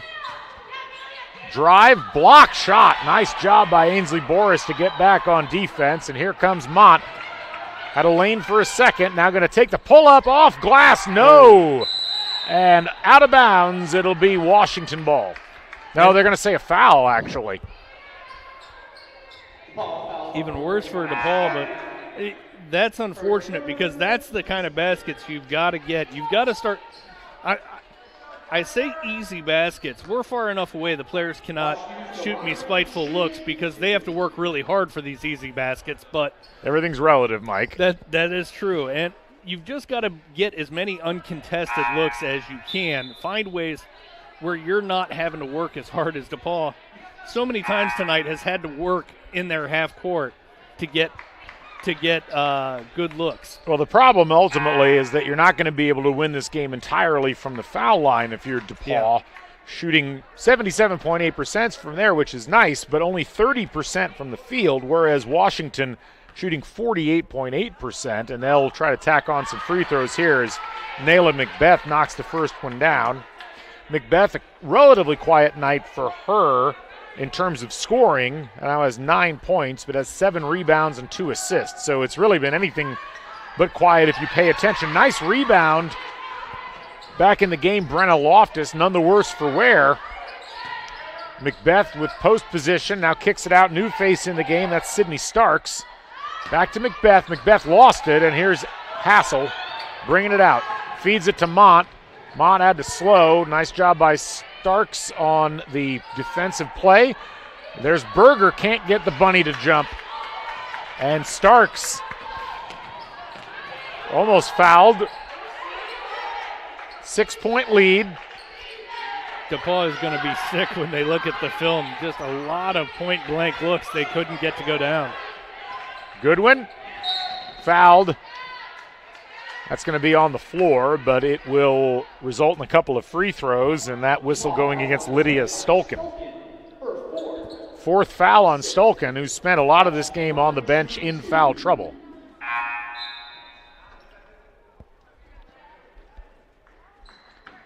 So into the game for her is Olivia Hart, another freshman out of Central Magnet in Murfreesboro, Tennessee. Goodwin knocks down the free throws, her 3rd point of the game. You see the foul there on Goodwin as she puts some pressure on the defense, gets that second one to rattle home. So 4 for Goodwin and back to an 8-point margin now for Washington. Well, they got a pretty good run, took a lead from about 13 down to 5. They're going to need another one here to get it back even. Long range shot, no good there as Ava Hassel airballed it. That shot came a little quick. Just not open enough, not quite clean enough look, and just a little early in the shot clock to my liking. Hassel and Mont will sit down. Hunsinger and Condra back into the contest. And as good as DePauw looked for the majority of that quarter, it kind of feels like the momentum swung back in the direction of the Bears as they can essentially hold for the final shot of this quarter. Yeah, and especially if they can get a basket here, put it back up to 10. Goodwin pounding the rock, 10 seconds. Inside, Macbeth, position, scores, double-digit lead. Tigers going to rush it down the floor. They'll get a shot off as the horn sounds, and it's off the mark. Well, after all that, 10-point lead for the Bears as we head into the final frame here from Terre Haute, Indiana on RHIT.TV. We'll be right back.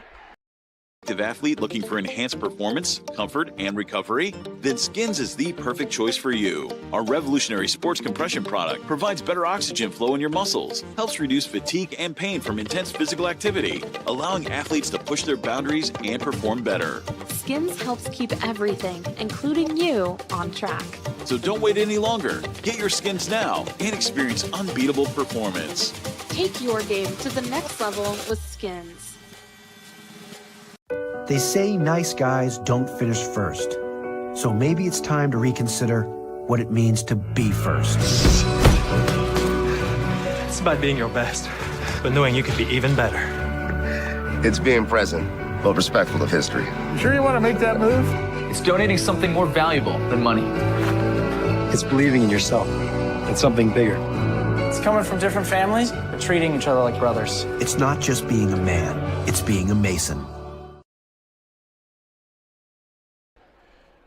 Welcome back to the fourth and final quarter of the first day of the Midwest Classic. You can see the feed in there to Nayla Macbeth, who knocks that one down, and that was a 10-point lead that she gave Washington University heading into this fourth and final quarter of play here at Hulbert Arena. The second of our two games today. In the first game, we saw Illinois Wesleyan knock off the hosts Rose-Hulman. In this one, we saw the DePauw Tigers mount a furious comeback, really do all the right things, and they're still down by double digits as we head into the final frame. Yeah, and a lot of credit to Washington for stemming the tide there. But, you know, the difference in this game, it's one, it's shooting. Two, it is setting up your teammates. Washington, 15 assists to DePauw's 3, and 15 assists on 21 made baskets. It's just a lot of those plays getting your teammate in good position, and its teammates, you know, on the receiving end knowing where to be to receive the ball where they're going to be able to score immediately. DePauw's done a lot of things right today. Only 6 turnovers. They've shot 18 free throws and made 14 of them, but only 14 of 48 from the field and 2 for 16 from 3. Probably not going to get the job done. Still time, though, for the Tigers as they have the opening possession here of this final quarter. Hunsinger down low, kicks it back out. 3 attempt, way off the mark, and that'll roll out of bounds to Washington. That's a confidence thing as much as anything, because you could see as she was shooting, she's fading to the left, and that forced the shot to go left. It's a matter of if you know it's going in when you are rising to shoot, that's probably one you believe it'll happen, and then it does happen. Bears can afford to be patient. They're continuing to spread the floor out and try to give Macbeth room to operate. Goodwin launches a 3 and knocks it down. Goodwin's first three-pointer of the game, and it's a 13-point lead once again. That three-pointer had been missing from the Washington offense in that third quarter largely, after they used it a lot in the first half, but a big one there. Berger way too strong on the shot. Nice rebound and score, however. Elena Prisco, who's kind of jumped in unannounced a couple of times in this game and scored some important buckets for the Tigers. A foul going to be called here on Diana Berger as she overpressures on the perimeter.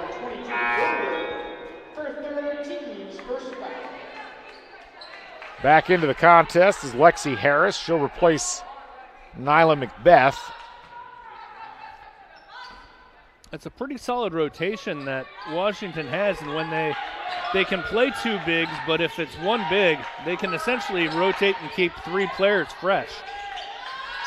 Three-pointer out of the corner goes off glass, no, but rebounded long by Washington University. Again, Berger really heavily pressuring, and they kind of have to at this point as they need to speed up the game a bit. Yeah, DePauw needs more possessions. Harris can't get the shot to go, but gets the rebound and knocks it in, and a foul. And the first time that Harris missed on the day from the field, she's able to collect her own miss and gets it back up and in. A big basket for Washington. You see the replay here. Harris again, this time going with the left hand, no, but then the putback with the right, and not a lot that the Tigers could do to keep that from being an and one. No, she's so good both left and right, and when you've got a big who can move as well as she does as a freshman, I've got a feeling she's going to have a lot of success at this level. Harris now with 17 points on the game for the Bears. 8 minutes remaining in this one. Riley Mott back into it, tries the little 18-footer way off the mark. No, and just nothing going right now for DePauw. No, there's just not a lot of avenues to success for them. Harris now lobbed into Macbeth. 2 post players of note in there now for the Bears, but that shot goes awry. Hassel. Tori Allen kicks it off. Hassel in the corner for 3. Gets that one to go. That's one they needed. Hassel hits her second 3, and that cuts the lead back to 10. Unfortunately for DePauw, about 10 seconds ran off because the ball skipped away from back behind the basket. Now Rogers. Again, the Bears can afford to be patient here as they really don't have to hurry. Leading by 4 possessions. Here's Goodwin tight-roping that baseline, and nice dish off to Macbeth. I like what their offense is doing, though. You're not just sitting on the ball waiting for the shot clock to get down to 10. They're still running their normal offense, but they are being patient with it. And an offensive foul as Mott stuck the arm out. Good job, I believe, by Macbeth to draw that. Del Bello going to come back in now, replacing Hughes. It's been interesting. The Bears have kind of seen their scoring come and go in waves. Hughes was the early scorer for this team, and then it's kind of shifted first to Harris, then to Macbeth. You can see that replay there on that last foul. Pretty obvious offensive foul. Well, and I think that's what leads to their balanced scoring overall. Harris in the post. Nice hesitation on the shot, but couldn't get it to go. And now an over the back call there. That'll go the other direction. Foul called against Macbeth on that one. But you can see there's just a lot of different players that can beat you from Washington's side.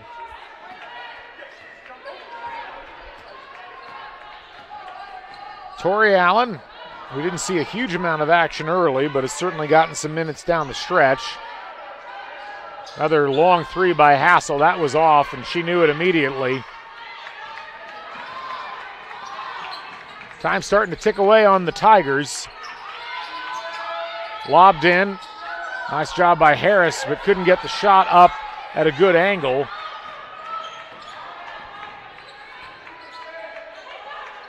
Boris thought about the 3. Mott looking for any kind of an opening. Now Boris in the corner for 3. Gets it to go. Back under 10 now.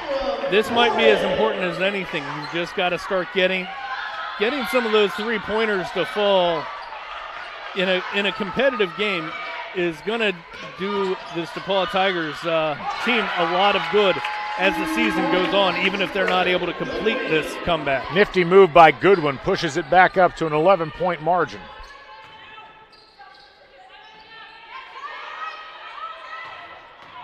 Boris against 2 Bears, can't get it to go. Mott had the rebound, and a foul going to be called.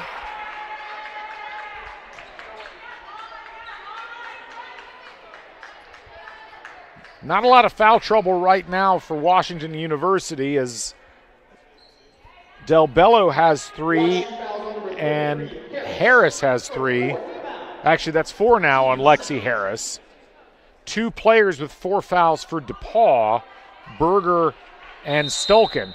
We're going to take our final TV timeout and come right back after this on RHIT.TV. Since we're doing things so quickly, a lot of times we know that we need help. So our professors all know us by name. Basically, everybody knows everybody here. That one-on-one personal connection you're getting with the faculty, you don't get that a lot of places. We're not just saying, here, go do this hard project. We are right there with them. We work with them. The faculty are there for you.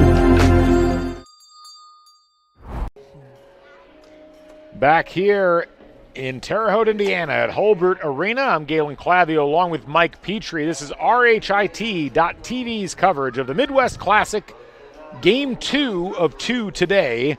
In the first one, Illinois Wesleyan dispatched of the hosts, and in this one, Washington University with an 11-point lead over DePauw. And thus far, Mike, as we've talked about, the shooting just hasn't been there for DePauw. 56 shots taken on the game, only 17 made. And at this point, if Washington University can just hold on to the ball and not commit a lot of turnovers, they should probably be in pretty good shape, but still a lot of basketball left to be played, and some threes finally starting to drop for the Tigers. Yeah, DePauw finally making those three-pointers. They're up to their season average, 20% from behind the arc, but if they can get a few more of those to go, you know, it's not time to panic yet, but it is time. You've got to get a run going, and a run starts with, if you can make these free throws, you get a basket on one end, you get a stop, and then another basket, and you can be off and running. It was what Washington was able to really prevent DePauw from doing in the first half. DePauw did get the lead down to 3, but in the second half, before a run from Washington pushed it the other direction. Mont only hits 1 of 2, but a nice job by Boris to pull down that rebound. And a foul going to be called down low. Looks like they nailed Sabrina Del Bello on her 4th foul. Appeared to be holding on a cut underneath the basket. So 3rd foul on Washington. And a baseline out of bounds play for the Tigers. So that foul away from the ball. Triggered in. Mont, shot fake, no. Rebound, no. And a jump ball called. That'll go the direction of the Bears. Washington doesn't have the Twin Towers in that they've had at different times today, but Mount's got to learn that shot fake against taller players is not effective. All you're doing is giving them a chance to get themselves set to potentially block your shot. Goodwin picks up her dribble.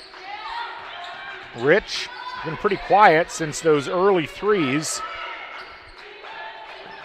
Almost a steal by Mont. Macbeth. Three-pointer, no. Rebound by Berger. Allen in the drive, lost the ball, got it back, and some contact, no call. Allen fights for it and pulls down, and a foul going to be called in front of the DePauw bench, and an injured player for the Bears underneath the basket. And that is Sydney Rogers, who looks like she might have taken an elbow to the face. We're going to take a break. We'll come back with more. A good engineer, a good mathematician, a good scientist can identify problems. But in order to be a great scientist or engineer, you've got to have curiosity and you've got to have creativity, and that's what's going to set you apart. You can't teach curiosity. You just need to encourage your students to be curious. Curious in anything that they do. Curious so that it brings out the innovations, the new ideas. Sydney Rogers for Washington University definitely took some kind of impact to the nose and was down on the ground for a bit, but you could see her walking off the floor, getting some high fives from her teammates. You hate to see that, and hopefully she'll be all right as she sits down with the trainer on her bench. DePauw getting ready to come back out here after that quasi-timeout. Tigers need to do some scoring if they want to get back in this. Still down 10. Here's Allen driving. Layup. Good, and a foul. Tori Allen. Well, and if they're going to get back into it, they're going to get their points scored at the free throw line. Got to get it done while the clock stopped, and a great drive. Uses the right hand, use the left hand just to create enough space, and then gets the shot up and in. Knocks the free throw down. The first 3 points of the game for Tori Allen couldn't have come at a more opportune time for the Tigers. Still a 3-possession game. 3:48 left. Macbeth. Now Goodwin drives. Dangerous pass, almost threw it out of bounds. Stolen by Mott, and Mott loses it. Hassel, and a foul going to be called on Hassel. DePauw bench was not pleased with that sequence of events, as it looked like Mott might have been fouled along the sideline. But Hassel picks up her second, and that's the 4th foul on DePauw. Yeah, the tit for tat never works when arguing with the official, that if one is not a foul, the other one shouldn't be. But if ever there's a case for it, it might have been that sequence. Kind of the opposite of the transitive property. That's right. Drive by Rich. Gets position. Nice play. Jordan Rich. 9 points on the night. Shot. That's way off the mark as DePauw continues to struggle, and now a foul going to be called on the rebound attempt. Hassel was getting held and kind of dragged down there by Goodwin. So Goodwin picks up her second foul, and very fortunate for DePauw. Yeah, absolutely. Back in the bonus here for the Tigers. It'll be Hassel going to the free throw line. 3 for 4 there on the day. Make it 4 for 5. 10 points now for Ava Hassel. One of the leaders on this team has played a pretty significant number of minutes, 28 so far on the game. Knox, nope, second one, no, and Boris goes over the back. Jordan Rich had good position and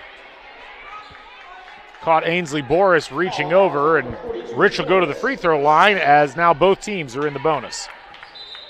It's a long walk for a team that knows they're looking up at the scoreboard trying to chase some points. You have to walk all the way down to the opposite side, but the only solace is the clock's not moving. Second foul on Boris, and that free throw no good from Rich.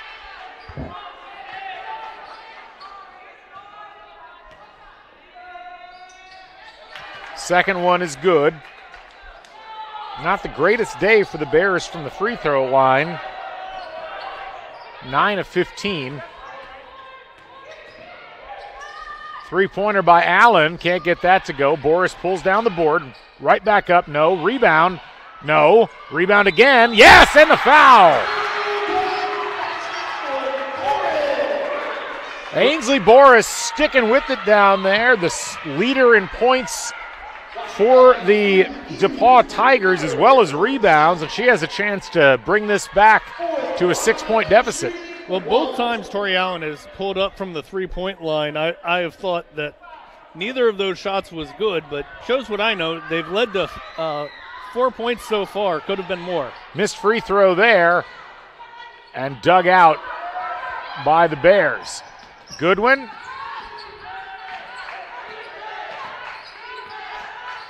Now working against Berger. Almost a foul there. Harris looking to trigger. Off to Hughes.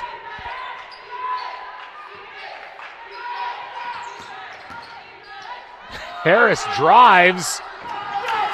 Gets the rebound and up and in. Fantastic effort from Harris. I was thinking drive from the high post. I'm not sure that's her strong suit, but it created enough space, and then a little bit of a fumble on the rebound. She was able to take advantage. Now here's Mott and dribbles it off her foot out of bounds. Good defensive pressure there at one-on-one. And a timeout going to be called. We'll keep it here. 2:05 remaining. You can see the replay.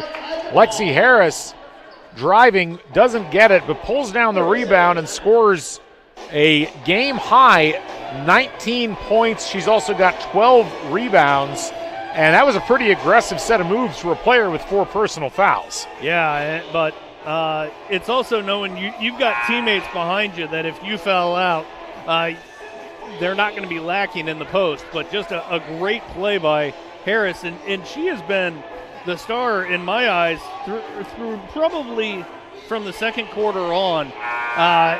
A lot of the offenses run through her, and then just able to make a lot of things work for this Washington team. Just a reminder, folks, IndianaSRN Sports Web TV is your gateway to Indiana sports excellence. Partner with IndianaSRN, where success and sponsorship meet. Contact Coach at IndianaSRN.org. Again, email us at Coach at IndianaSRN.org.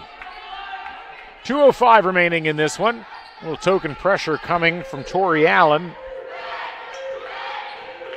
And Goodwin going to bring it across the timeline.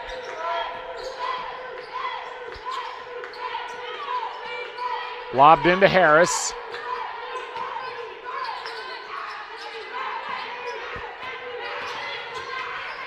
Almost lost there, but a good job by Hughes of keeping her dribble. 7 seconds on the shot clock. Allen tries to pick Goodwin's pocket. She dribbles in, kicks it in the corner. Hughes, open three, got it! Oh, that is just heartbreaking for a DePauw defense that did a great job, decided to play through, and went the length of the shot clock. You give up a 3 at the end. 12-point lead for the Bears. Hassel.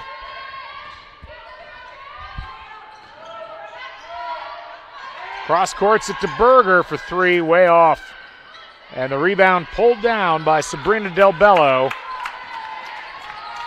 And as this clock ticks down under a minute, time running out on DePauw. Goodwin.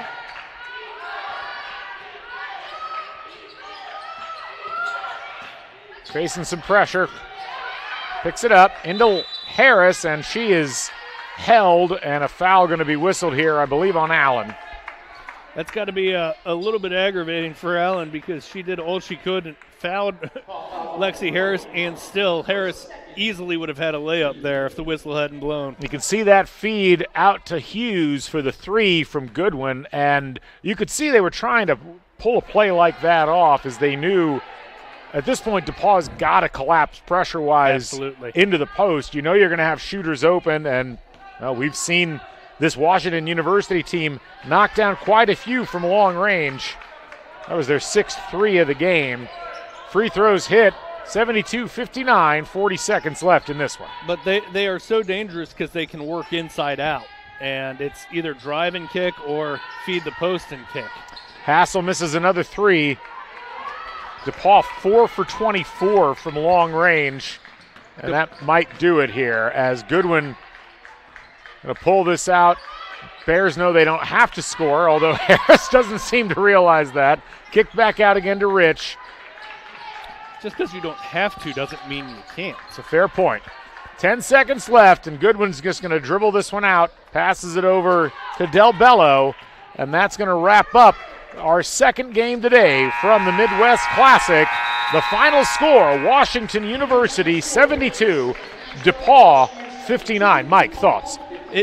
Just a great effort from Washington in this game. Again, working inside out, that makes everything work much more smoothly for this offense. And that allowed them, I think, to overcome some of their turnover issues just by having that offense that they could rely on. Again, easy being a relative term, but something that you know you can rely on means you're not pressing on offense in all the other facets. Both of these teams with some positives to take away from this contest. Obviously, DePauw just needs to shoot the ball better, but you got to like the fight that they showed, especially in that third quarter as they got the ball in good positions. They got to the free throw line and really capitalized on opportunities. Washington University with a great piece to build around in Lexi Harris. Nayla Macbeth had a great game, and they got some great outside shooting. That's going to make for a stellar championship matchup tomorrow at 4 o'clock. or thereabouts here on RHIT.TV for the Midwest Classic title, as it'll be Washington University of St. Louis taking on Illinois Wesleyan. I'm excited for that one. Yeah, I think no doubt the two better teams today both showed well, and I think that they are going to put on a pretty good classic for the final tomorrow. Couple of quick notes. Statistically speaking, the leading scorers for Washington University, it was, as we mentioned earlier, Lexi Harris with 20 points on the game. She also had 13 rebounds. Just an excellent all-around game for her. Alyssa Hughes, 18 points on the night, 4 for 7 from 3. And Nayla Macbeth, 13 points and 7 rebounds. For DePauw, their leading scorer, Ainsley Boris, 16 points and 9 rebounds. Riley Mott with 13 points and Ava Hassel with 10. That's going to wrap it up for us. We'd like to thank our outstanding crew here as they put on an excellent production. We'll look forward to doing it again tomorrow. Also, thanks to our hosts here at Rose-Hulman for all of their hospitality. For Mike Petrie, I'm Galen Clavio. Thanks for joining us once again. The final score, Washington University 72, DePauw 59. Join us tomorrow at 2 p.m. for the consolation game between Rose-Hulman and DePauw, and then immediately afterwards for the championship of the Midwest Classic. We'll catch you folks on the flip side. So long, everybody.